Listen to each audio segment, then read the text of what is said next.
live. People are going to be streaming in any moment if they haven't already. Um, so yeah, sorry, it's just hard to know when these when these things begin because it's like, okay, there we go, there are people. So Renee, Awesome. welcome to the podcast, welcome to the stream. Thank you for having Uh, me. Here, I'm turning on Do Not Disturb. Sorry, hang on one second. I should have done that before. Okay. All okay, right. awesome. Is this your first Substack stream ever? No, I think I've done one before, but it has been a while. Okay. So for the audience, just talk about your background a little bit. Like, what is your job? Like, who are you? Where did you come from? Just all that stuff before we dive in. Yeah, so I work at Georgetown. I'm a research professor there. I'm at the McCourt School of Public Policy at the Massive Data Institute. Um, Background wise, I did, computer science and political science. I worked for the CIA, so we can talk about that. That Ooh. maybe gives me some perspective here. I moved out prior to graduating high school, and then I was looking for a way to pay for college, and that was kind of what led me to apply for a bunch of military and government scholarships, and that was how I wound up at the agency. Did that for 5 summers when I was an undergrad. Left. I was in technical operations. I was not an analyst, so I didn't like write intelligence products or anything like that. I worked on the tech side of the house in the Directorate of Science and Technology. I went to Jane Street when I left, and I was a trader for about 8 years, and then moved to San Francisco, went into tech, did venture capital, did a couple startups, and then I just got really into the question of how do social platforms and social media get used in new and novel ways. I got really interested, just kind of like maybe kind of the carryover from working in the IC and stuff, but I got very interested in working on the ISIS question in 2015. Um, I got pulled into some of the work that was happening around that. Like, what happens when you have built a platform that is really phenomenal for propaganda? What happens when you've built a platform that terrorists start using to recruit people? So I did some work on that, and it was kind of like a night hobby while I had my startup, actually. And then I started writing about Russia. Funny enough, because as I was doing the ISIS work in government, this was during the Obama administration, they already knew that the Internet Research Agency existed, right? Adrian Chen had written this article about it in the New York Times Magazine. And we started seeing these interesting signs of the fake accounts, the bots, the trolls, as people called them. And I just thought it was kind of an interesting thing. I didn't think, this is the most impactful thing ever. I thought this is really kind of fascinating coming out of intelligence where everything was very focused on this like KGB, old school. Obviously, the agencies had changed by that point. This was long after the Cold War. But just that model of agents of influence and like what happens when agents of influence change with social media. And all of a sudden, like there was the answer to this question. And I just thought it was kind of a really cool thing to dig into. And then all of a sudden it became my job. So that was, for me, how it happened. And I wound up going to Stanford in 2019 when the Internet Observatory started. Oh, and I guess in between, the other piece that's relevant for this conversation specifically is the Senate Intelligence Committee reached out to me. I had been in touch as we were finding these little signs. Again, after the work I had done on ISIS, I had stayed in touch with people who were doing investigations. And as we were finding these little signs, these little pieces of evidence of Russian trolls through kind of funny examples I can talk about, um, they said, hey, we're fielding a bunch of independent research teams. We're not telling anybody who the other teams are. Would you like to lead one? And we're going to look at the data sets that the social media companies have turned over. So all of these hundreds of gigs of stuff that the Senate Intelligence Committee didn't have the technical capacity to analyze itself. Would you like to field a team to do this kind of quantitative analysis? And of course I said yes. Who says no to that, right? And so that was how I wound up going to this company called New Knowledge, taking this data set there and working there for a year on analyzing that data set for the Senate Intelligence Committee. So my report influenced their report, which we're going to talk about a little bit today. Yeah. So the deepest of the deep state is what I'm hearing. That's what I'm told on Twitter. Yeah. I noticed you're private on Twitter. Is that why? Is that because people? Well, I mean, we can talk about that too. Is just the Twitter files bullshit. Like I got tagged into some of that, and so it became more of a pain in the ass to deal with, like Yeah. random getting tagged by lunatics occasionally, and it Yeah. just became Well, maybe just do that. Maybe just go over that quickly. Like, what do people say about you for the as far as the oh. most recent rolling? I think it was that the conspiracy theory is maybe to summarize it briefly, it was that I never left the CIA. So just to be clear, Mm, I left in 2004. Right when I graduated, I went to Jane Street. I did not stay on. I didn't like become full time and like, convert to like a permanent employee. But the Twitter files guys, Michael Schellenberg in particular, alleged that I had risen to the highest levels of the intelligence community, and that I had been placed in my job by the IC to lead a censorship industrial complex, mm. to censor 22 million tweets in the 2020 election, to steal the election from Trump by a mass censorship campaign to somehow just take down content left and right. 22 million tweets was the specific number. And that I had done that again. They never really articulate like why, like how the CIA in 2004, before Twitter was created, knew to save me, like put me on ice or whatever, and then like deploy me 20 years later. Like none of this makes much sense, as a lot of the things we'll talk about today I don't think make much sense. But the argument was that we were like tasked to do all of this stuff by agents of the deep state. And so Y- it led to emails and Yeah. all of the allegations that were made about work I did at Stanford Internet Observatory being turned into this vast cabal on this. So it just became, it's very hard to explain. I have a Substack where I try to explain it, but it takes a long time. Okay. So yeah, I mean, I wouldn't be surprised if the answer is nothing because I'm familiar with Michael Schellenberger's work. But like, why did you think like just like in a sentence, and I'll link to your story, and people Well, could. so I put out all of my emails with him. I was a source for him during the Twitter files. When he was writing those articles, he reached out to me and he said, "You know a lot about content moderation. Can you help me make sense of what I'm seeing?" And I said, "Yes."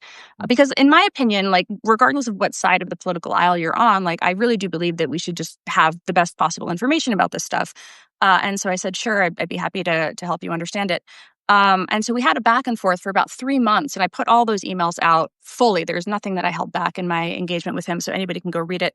Um, but it was just he turned it into us looking at election misinformation, as it comes to be called, but we called it like rumors, just kind of triaging viral stories in which people were saying things not about Hunter Biden's laptop, but just about the mechanics of voting, like efforts to delegitimize the election, to say that it was fraudulent. We did a lot of triaging of those claims, and every now and then we would reach out to the social media platforms. So we did occasionally reach out to social media platforms, and then they would make determinations about what to leave up, take down. 60% of the time they did nothing. We did not reach out to them about 22 million tweets, but Schellenberger wrote that we had, and that I had led this vast cabal, again, as an agent of the deep state, as And when CIA or you were at nay. Stanford when this was happening, when you were talking to Twitter, Yes. I Yeah, see. but they turned it into, like, I believe CIA Renee was the, Mhm.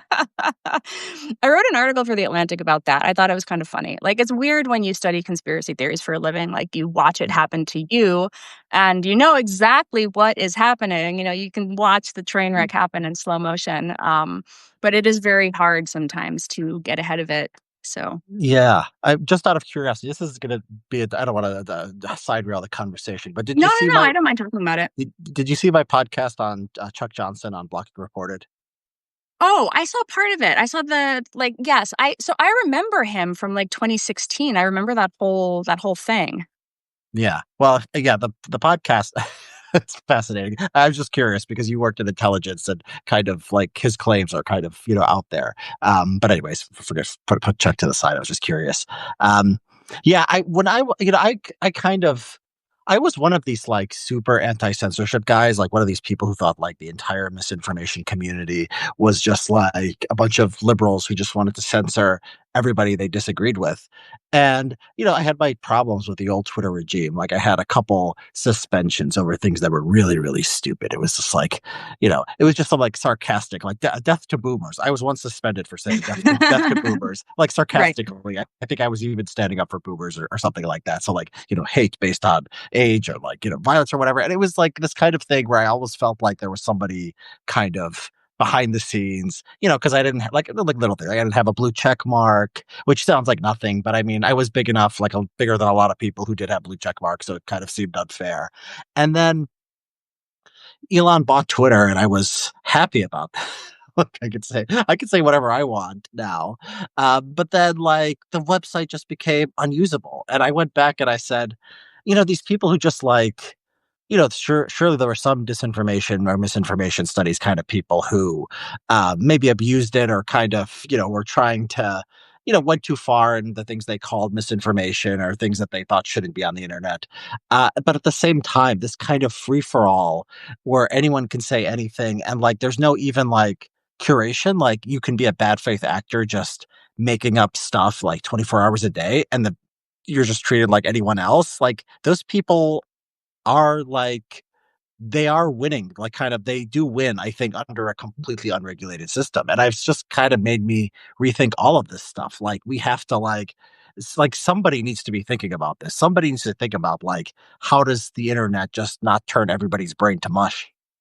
So I had started writing about it. Funny enough, the freedom of speech, not freedom of reach thing that Elon made his content moderation policy was like my work from 2018, which was why I thought it was really funny that I got tagged with this whole like censorship thing because because what we were writing about then was we were making these arguments about like how do you think about letting as much stay up as possible while also doing what you're describing, which is like, how do you try to curate something that's like semi decent? And how do you not, how do you not create a regime where stuff is constantly coming down or constantly, being taken down for political reasons?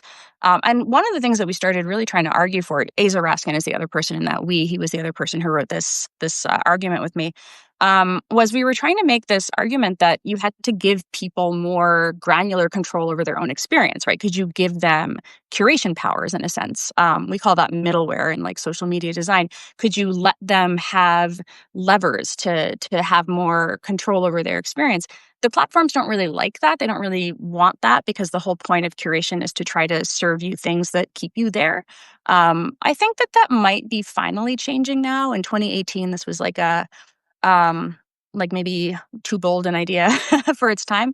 But the freedom of speech, not freedom of reach thing just tried to make that argument that curation was really important, that people should have that power, that platforms had too much concentrated power, and that we could look at and think about it differently.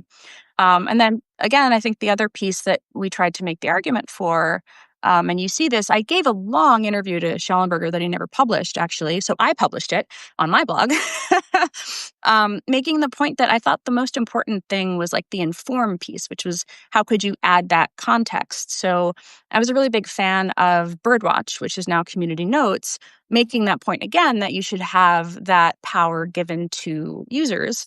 But I also like fact checkers. I mean, I've never been anti fact check. I don't believe that the fact checkers are like out to get us, and that I thought that these two systems could work like in parallel or in tandem. So that because Yeah. a lot of the time you see the community notes ultimately points to some article. I've read your article on media actually, right? That like the media is not terrible, and I think that is a perspective that I appreciated. I like it when I see it. Articulated from the standpoint of it's not all terrible out there, and we should be able to find these bridges. Yeah, I mean, I think just like compared to what is like the kind of thing because when you just like somebody could have more followers on Twitter than the New York Times. I mean, probably not the New York Times, but Yeah. like whatever, like all Harvard faculty put together, and these people are just out of their minds, and you're like, oh, there's speaking of which, yeah, let's dive into the Russiagate stuff Oh yeah, because like yeah, yeah. I think it is an example of something that's like so bad faith and like so just kind of divorced from the facts that it does kind of make the media look good in comparison, despite what like the Schellenberger and Taibbi types say, which is like this is the biggest scandal in the history of media. So Where do you want to start? There's so much. Yeah, so like I think we could start. So okay, so this is the story. Maybe we could start with the story on kind of right wing media, and Okay. maybe we could go back to, kind of dissect these claims. So, uh, last month, um, in the midst of the Epstein uproar, like at a very convenient time, Tulsi Gabbard starts releasing documents, right? Yes. As director of DNI, and the she makes basically a few claims, and I think we can just go through them kind of one by one, right? So Okay. there's this, so everything goes back. There's a January 2017 intelligence community assessment, and you're of course the expert. You correct me if I misstate anything. Yeah. And the intelligence community assessment basically says that the Russians were trying to influence the American election. They did this through hacking. They did this through Russia RT. They did this through social media trolling, and so forth. And basically, they wanted Trump to win, and they interfered in the American election. Right. So this is portrayed as, I think, two agencies were said this was high confidence, and like one agency was like medium or moderate confidence or something like that. And so we've been arguing with that. We've been kind of arguing about that ever since, right? So in Congress, they've been administrations have been going back and forth, releasing reports, releasing documents. And the first thing that Gabbard claimed was basically that there was a document in August 2016 showing the IC knew that Obama did not, or they knew that the Russians did not hack the elections, and they started talking about um, Obama needs to be tried for treason. So let's talk about the first dump, right? And the first one. The first thing, right? The July 18th. July 18th. What exactly did Tulsi Gabbard give to the world, and did it prove that Obama, went and lied to the American people? Okay, so let me give one little bit of background just for people who are not familiar. So there's three forms of interference that happen, just to like set the stage here. So there is the Internet Research Agency, which is the Russian troll. So that's the propaganda campaign that is covert, we'll call it, right? So it's the accounts that pretended to be Americans. Some of them pretending to be right leaning, left leaning, a lot pretending to be Black Americans. That's the Internet Research Agency effort. That's the thing that they don't really fully know about when this ICA is being written. They have some sense of it. Like I mentioned, when I was working on the ISIS stuff back in October of 2015, there was already chatter. They kind of knew that it was happening to some extent. And if you look in the ICA, which was published in January of 2017, you do see them mention there's some propaganda efforts. It's funny because it's redacted, like names like Yevgeny Prigozhin, for whatever reason, he's dead now, are redacted, but that's what they're talking about on that front. There's also the overt propaganda of RT, where they're talking about, again, anybody. So the CIA has actually an office that just reads overt propaganda. And it's one of the things where they're just trying to get all of the different types of sources that they can see. Turns out you can actually learn things from just the kind of commentary and chatter that they're putting out in their overt media. So you'll see them mention what the overt propaganda is doing. Then you've got the GRU, which is military intelligence. That's the hack and leak operation. Those are the ones who go and they breach the DNC, the Clinton campaign, the Podesta emails. They also previously had breached a bunch of think tanks.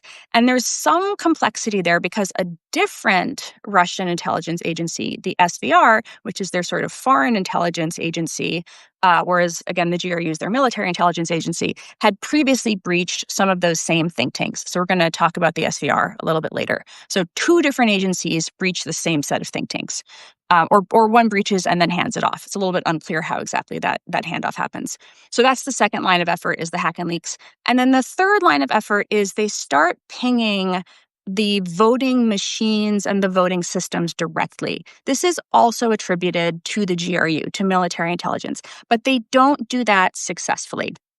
So in Tulsi's first batch of documents, which she drops on July 18th, she puts out three things. She puts out a press release, then she puts out a memo where it's her selective clippings of various things, and then there's a very, very, very large. I have it open on my long monitor here, like hundreds and hundreds and hundreds of pages of emails. And what she says in there is that in August of 2016, you see the intelligence agencies writing this report where they're evaluating whether Russia has these cyber capabilities to breach the voting machines. That's what they mean in August of 2016 when they're talking about hacking the election. But colloquially, later on, hacking the election, particularly in the American media, comes to mean the entire body of stuff, including like the hack and leak operations, the propaganda campaigns. So, what she says is that, look, in August of 2016, Obama knows that Russia didn't really have the capability to do this. You can see Clapper and others saying, like, we don't think that this is really going to happen. We don't think that they have a serious intent here. But then after the election and after the hack and leaks and things have repeatedly happened, you see Obama go and in December say, before I leave office, I want a complete assessment of what Russia did do. Mhm. And that's where the January intelligence community assessment comes out after. And that's they include a copy of it in that massive dump kind of toward the bottom there. Yeah, and so this is the Obama committed treason. By the way, did you see the reports? I just saw a clip from Fox News a few hours ago that Pam Bondi says she found some kind of conspiracy and is going to send it to a grand jury. I mean, I don't know. I have read every single email now in all of these things, and I'm just maybe they have classified things that they're still withholding. I just I'm waiting to see what they could possibly be indicting on Yeah, because let's talk about then. So okay, so we have now two different questions here. We have three different forms of interference, right? And then we have a whole separate question which is collusion.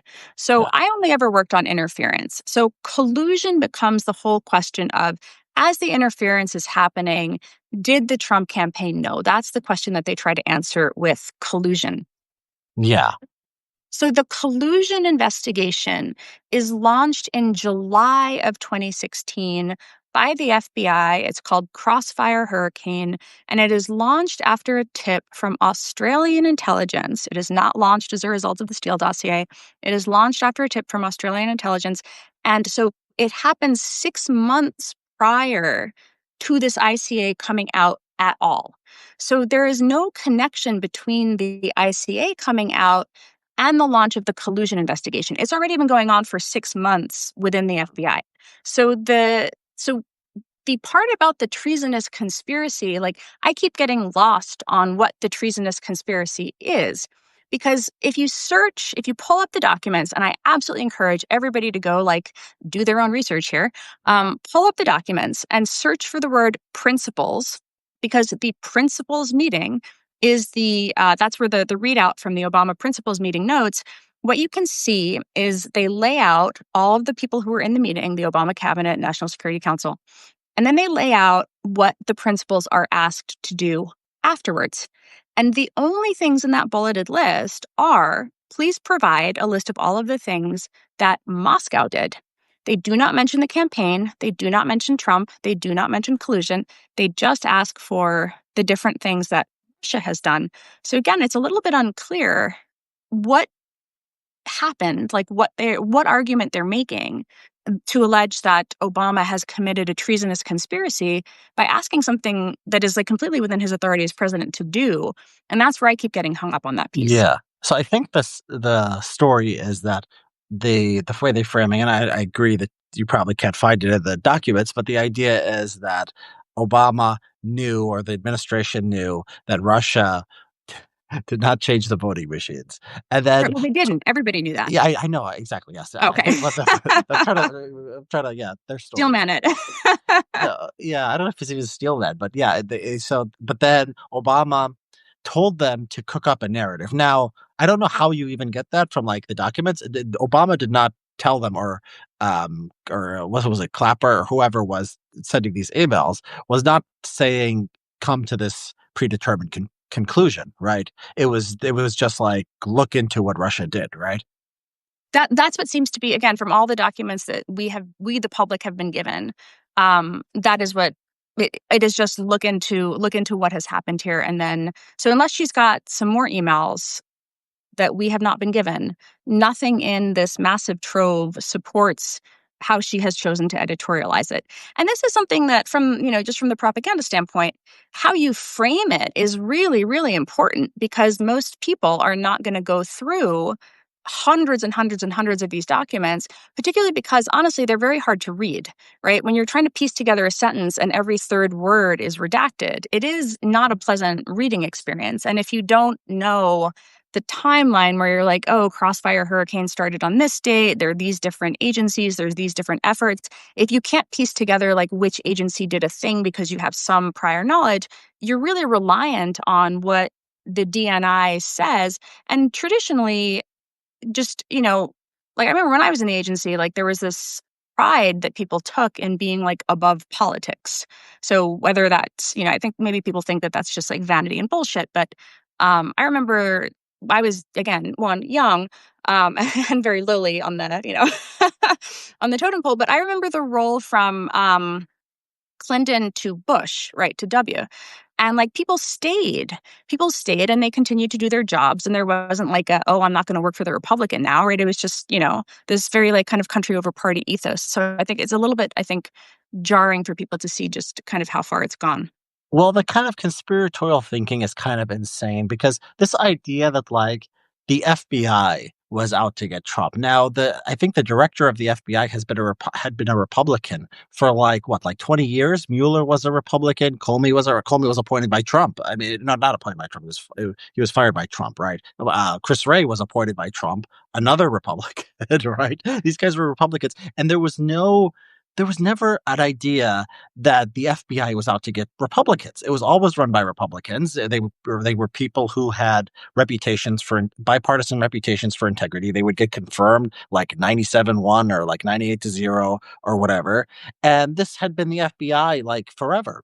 And then suddenly, just because Donald Trump says they're out to get me, everyone thinks that that everyone on the Republican side starts to become anti-FBI. So this idea that like there is kind of this nonpartisan ethos, it's like the MAGA supporters they can't believe that this exists. And look, there was always politics. Like during the Bush administration, I think Yeah. that they thought the CIA was like too liberal and not giving them the data that they wanted on WMDs. So there were like these battles, but there wasn't this idea of like the entire thing was like partisans for one side or the other. They were still mostly seen as like professional law enforcement trying to do their jobs. As far as I can tell, the only reason that we no longer believe that, or the country doesn't believe that anymore, is because Donald Trump thinks and tells people that they're out to get him. So I think it's also maybe helpful to mention that there were three different investigations that happened into all of this stuff. Just so we have our three types of interference, and we've got our three investigations. So there was Crossfire Hurricane, which was the FBI collusion thing that launched 6 months before the ICA. But then after that, there was the Mueller investigation, right, which you mentioned. So that looks at both interference and collusion. I followed the interference stuff very closely because this was when 2018 was the year that I did that data set analysis. And so I only had access to, like, I had the NDA'd data set. So just the social media data. I had no clearance, no privileged access to anything else. But he was indicting some of the Russians, right? So this was of significant interest to me. Because you would hear things like, oh, it was only $150,000 of Facebook ads. And then Mueller goes and indicts the accountant for the Internet Research Agency. And they had these budget documents because it turns out the Internet Research Agency got hacked. And then you see their like internal working documents with their $10 million budget and stuff like this. And so that kind of stuff was interesting to me. But so Mueller has his investigation. And then there's also the Senate, the Senate Select Committee on Intelligence, the SISI investigation. So my report on the data set is like a very, very small piece of that. And again, just to be clear, I was NDA'd, formed a team, analyzed the data set, and then they had other people do that as well because they wanted multiple different analysis teams. And they wanted that blinded because in case we found, for example, that in the ad targeting data for the Facebook data set, that lo and behold, they had all the zip codes for swing states or something like that. That would be like incendiary, right? That would indicate that somebody had given that to them or that they had some that was like, really significant. We didn't see that at all, it turned out. But in this particular case, they wanted different people to analyze the data set. I also donated to Hillary I'm Clinton sorry. in the Sorry. primary. Say that again. What is the thing about the zip codes of the different swing Oh, states? so when you run ad, anybody, you do social media, right? You can run ad targeting. Uh-huh. On Facebook, you could run ad targeting by zip code or by interest or by a bunch of different things. One of the things that the Russians kept doing was anytime there was like an officer involved shooting, they would run a new ad campaign about that, targeting that region. So they had somewhat sophisticated understanding of how to create tension and discord and to divide society. One of the things that we wanted to see was, did they also have some sophistication around targeting swing voters in particular states to try to peel them away from one candidate? And the Mhm. answer to that was no, they actually didn't. We didn't see that.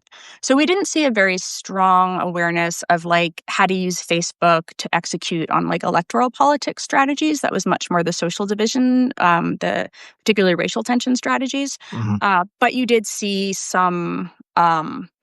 The data was pretty clear in there around like them supporting Trump during the primary and to the like denigrating Rubio, denigrating Cruz. Like they had these fake Tea Party pages. And, Ted Cruz was like the Tea Party guy. So they had to find a way to explain why Ted Cruz was a rhino, you know? So you watch them try to go through these like machinations to bring their people to where they want them to go. But so anyway, I was only looking at the social media data sets. And then they had other people looking at it also. And the reason for the blinding was because they wanted to make sure that we all roughly found the same thing. Mhm. That report, the reports that we put out, in turn informed the Senate's broader reports. They did this massive And then I'm five sorry. This volume I report. just make sure I had said everything. So Yeah. this was the hacked materials that had data on what So the Russians were the IRA was doing. it wasn't hacked materials. The social media company, like the chief security officers, went looking on the platforms to find the evidence of the Russian trolls on their platforms. It was actually really interesting. Twitter turned over the most data, and one of the things that Twitter turned over that the other platforms, YouTube, Google, and Facebook and so it was Facebook, Instagram, um, Google AdWords, YouTube, and then Twitter was the stuff that we got. Um, One of the things that Twitter turned over was the metadata related to the devices that they were using. Mm. And they were using Russian beeline phones. Like they weren't even trying to obscure, like they weren't using sophisticated VPNs. They weren't trying to hide it. They didn't have SIM cards that were trying to obscure where they were. It was actually very easy once they went looking for them, for them to find them. And so they turned that data over to the Senate, and that was the So kind of and basis so for the data what you sets. basically found was what the Russians were doing from this data was racial tensions, police shootings, stuff like that, and then supporting Trump uh, in the primaries and the general election. Yes. And then on the left, so they were always speaking as in the first person, like as a XYZ, as a Black American I, as a, they had an LGBT page, like as a gay man I, as a lesbian I. So it was always in the first person. They wanted to develop community with the people that they were talking to, particularly on the Facebook pages. And then once they had that community, they would try to reach people in Messenger sometimes. They would try to connect with them one on one. They would offer them money to support protests. They would offer them resources to support protests. Sometimes they would really try to like create pride in whatever group that they were building up. So they had a pretty nuanced understanding of like the memes that you make for young conservatives are different than the memes that you make for Reagan conservatives. Like they had the way that you would run a social media marketing campaign. Like that's what the Internet Research Agency was. It was basically like a almost like a social media meme factory, and they understood the mechanics of how to target, how to create content, how to make things go viral. They had some people who made content, some people who commented on it, and it was did it swing the election? No, I don't think it did. Was it effective? I mean, they had accounts that were among the top 5 or so by follower count in certain communities. They would regularly go and plagiarize stuff. So they would go to like Turning Points pages. They would steal their memes, slap their own logos on them, and like push them back out. It was interesting to see. I think it's worth reading the stuff. I mean, I think it was so politicized as a did this swing the election? This did nothing. It had to always be like it either did nothing or it did everything. People couldn't just take it as like this is what modern propaganda looks like. This is how agents of influence work in the social media era. But So that was what that looked at. yeah, so I mean, just going back before we move on from the Yeah. Tulsi hacking claim, you pointed this out to me. It's amazing. So on the DNI website, they have the press release, and she has a quote. They have a quote up that says Russia is quote probably this is what they knew, the Obama administration knew in November 20 the months leading up to November 2016. They have a email quote that says Russia is quote probably not trying dot dot dot to influence the election by using cyber means. So it's like, okay, they knew there was no election affairs. That's the way that Tulsi Gabbard presents. And then after that, they have other bullet points that go into the intelligence community assessment in January 2017, which basically says that Russia did try to influence the election. Now, if you go back to the original quote where they do that dot dot dot thing, it says the entire quote is Russia probably is not trying to influence the election by using cyber means to manipulate the computer enabled election infrastructure. And then the very next sentence, Russia probably is using cyber means primarily to influence the election by stealing campaign party data, leaking selected items, and public propaganda. So Yeah. that She this cuts is all the just relevant parts out. Yeah. this is just this is bad faith. I mean, this is not a misreading of the evidence. You went and you cut out one thing, and then you specifically made a claim that your own quote, if you read the whole thing, would refute and show that no, actually, people in the administration did believe that Russia was interfering in the election. I mean, is there any? I mean, I don't know. Like, can you? I don't know if you want to play psychologist here, but like, is there any explanation here other than they know exactly what they're doing? No, I mean it's either bad faith or she can't read. That's the only two possible explanations. It's or she has some lackey who just, handed her a bunch of bullshit and she ran with it. I don't know how that would happen. I mean that should like that's its own scandal, right? Yeah, I remember anything I wrote got read by like 10 people, so I I yeah. would hope that that's still happening, but who knows. I'd be surprised if if that was the case. Yeah, it's incredible. So yeah, so that's the one thing. I mean, to me, like I wasn't paying. Like I'm not like I don't pay attention to this much, obviously, stuff as much as you do. And I'm Russiagate is something kind of my eyes glaze over when I hear about the reports and the Oh back yeah, and yeah, forth. totally. But I knew enough to know that the Obama administration never claimed that Russia went and changed the election results, or no serious Democratic politician, ever claimed that. And so when they come out and they say we've just proved Obama committed treason because he he knew, I'm just like, what is going on here? So I wanted to look more into it. That's why I wanted to talk to you because it's like I know enough to know that's like completely crazy. And so like what else are these people saying? And like, is there any truth here at all if they're kind of starting out by lying this brazenly? Well, so there's other things that we can look at, right? We don't have to even just rely on this. So after the three investigations, which again, Crossfire Hurricane, the Mueller report, and then the very, very, very long Senate committee, the Intelligence Committee thing. One thing I'll just say on the Senate Intelligence Committee thing, like I worked with them on that very, very small social media analysis. I was appointed to lead that team by Senators Warner and Burr, right? My appointment was bipartisan. It was the most bipartisan process I have ever participated in. There was no, and I worked with their staffers. I worked with the Republican staffers, with the Democrat staffers. I couldn't tell you who was Republican and who was Democrat unless I read, the office name and the email signatures. And that was because it was just done through this spirit of inquiry.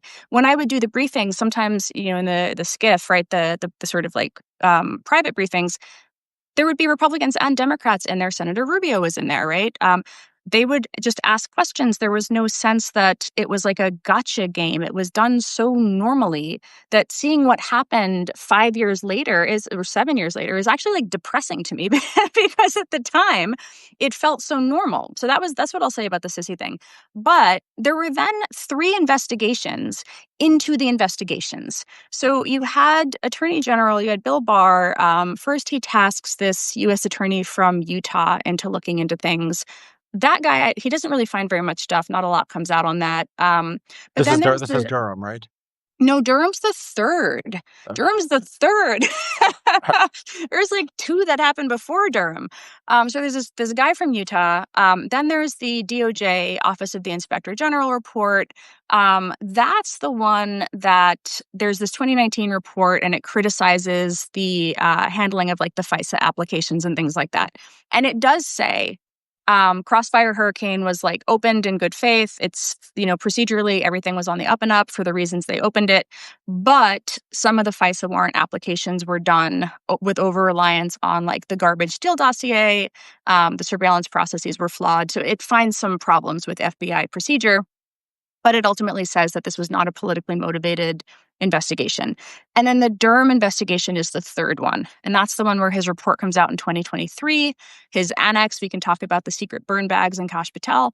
But the Durham investigation is the third one. And that one, he argues also that the preliminary investigation was justified, says that he doesn't think that they should have opened a full investigation. Agents showed confirmation bias is the term he uses. Again, he says that they relied too much on the Steele investigation in some of those applications and justifications, but he doesn't find any broad anti-Trump conspiracy theory. He gets two prosecutions, both of which end in acquittals, and that's the Durham investigation. The Durham investigation is interesting because if you would watch Hannity at the time, they were really psyched about the Durham report. They're like, Durham is going to come and he's going to find everything. And then Durham does, release a report 2023 all the way under the Biden administration. He finally finishes it, and they were engaging in confirmation bias. There's no conspiracy to get. The worst is this guy who all the Republicans are really excited about, who was going to get to the bottom of this, didn't give them all that much, right? Right. And that I think is, again, it's like, remember the prayer candles? Everybody made fun of the libs with the prayer candles. Mm. It's kind of that same vibe, right? They're really hoping that they're going to get somebody is going to come out and find some smoking gun. And this maybe is a segue into the next set of Tulsi drops, where again we have this real deep hope, where everything is released as if it is some kind of smoking gun and the thing that's going to send Obama to Gitmo or whatever else, and that's where we are. Yeah, I mean, when you talk about, by the way, we should mention that at the end of the Senate Intelligence Committee, it was Burr was the chair, right? And then the chair at the end was Marco Rubio. And this was released in 2020, right? This was not like ancient history. This was like Rubio in 2020. Was obviously a Trump guy, but still chaired a committee which released a report that said Russia interfered in the American election, and it wanted to help Donald Trump. This was not controversial among. No, because the interference wasn't controversial. The quibbling about, and even in the ICA, what you see them debate is so you mentioned the different agencies sometimes will have different standards of confidence. So you'll say they'll make a claim, they'll have some evidence that they feel backs this claim, and then sometimes the NSA will rely on signals intelligence, the FBI, the CIA on human intelligence, different types of ways in which they obtain information. And there is one sentence in the ICA, and this is the sentence that everybody is quibbling about now, where they say Russia aspired to help Trump. And that aspired to help becomes the thing that they begin to fight over. There is another bullet point that says sought to denigrate Clinton or sought to undermine Clinton. With 100%, there is absolutely, as far as I can tell, with the exception of some Substackers, nobody disbelieves that. But that is that Russia, is seeking to weaken Clinton and to help Trump. But that question of how much they wanted to help him and what lengths they went to help him is the thing that they begin to debate. Again, interference and collusion are two separate things. Collusion investigation has been underway by 6 months by the time this comes out. Yeah. And